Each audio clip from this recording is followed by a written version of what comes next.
Bismillahirrahmanirrahim. Assalamu alaikum. Dear students, today I want to tell you common methods of introduction. According to John Langan, there are 5 common methods of introducing your paragraph or introductory paragraph.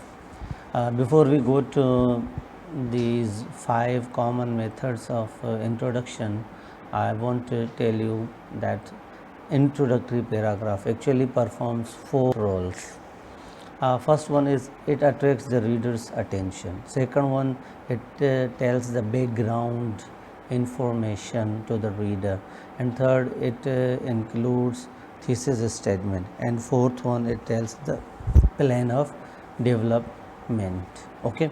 Now, here are some common methods of introduction. Use any one method or a combination of methods to introduce your subject to the reader in an interesting way.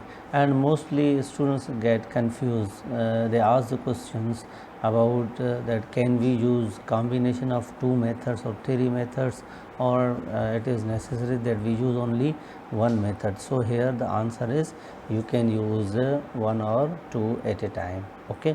So the first one is begin with a broad general statement of your topic and narrow it down to your thesis statement. Okay. So you can begin your introductory paragraph with the general idea, from general statement to the specific one to the narrow down.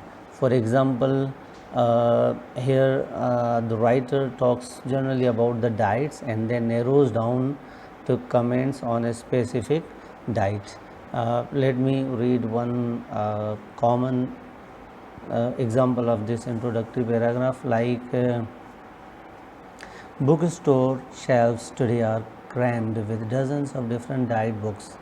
The American public seems willing to try any sort of diet, especially the ones that promise instant miraculous results. And authors are more than willing to invent new fad diets to cash in on this craze. Unfortunately, some of these fad diets are ineffective or even unsafe. One of the worst fad diets is the Palm Beach plan. It is impractical, doesn't achieve the result it claims, and is a sure route to poor nutrition. So here in this example, the writer is actually talking generally about the diets and narrows down to the specific comments. Okay. Second type is start with an idea or situation that is opposite of the one you will develop. Okay. Now the second one is opposite idea. In the beginning you will write the opposite idea in order to grab the attention of the readers. Okay. So for example, you want to talk about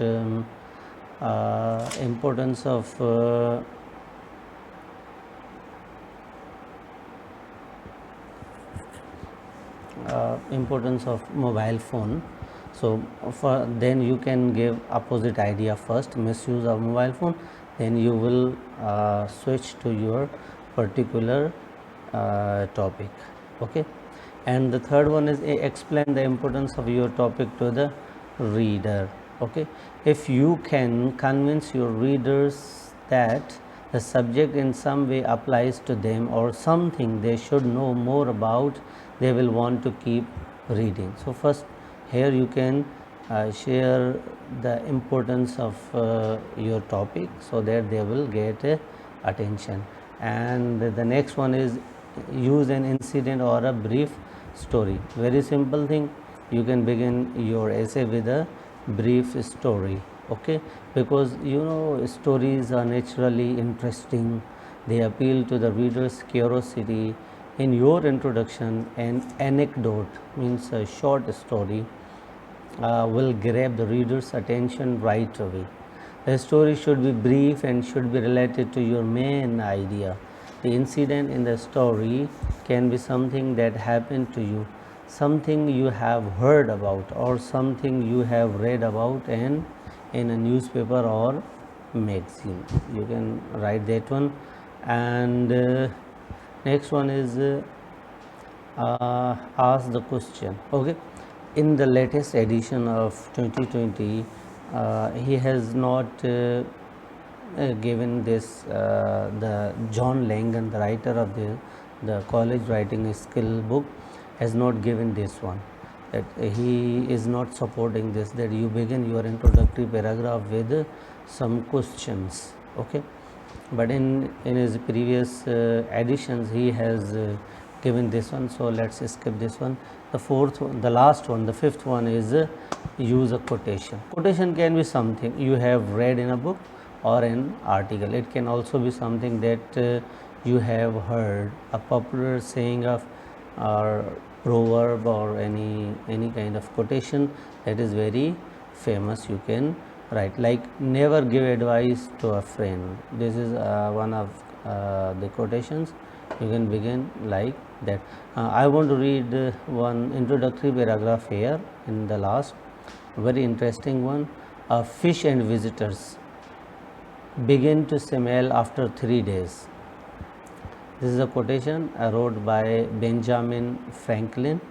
So, last summer, when my sister and her family came to spend their 2-week vacations with us, I became convinced that Franklin was right. After only 3 days of my family's visit, I was thoroughly sick of my brothers-in-law's lame jokes, my sister's endless complaints about her boss, and their children's constant invasions of our privacy, and so on.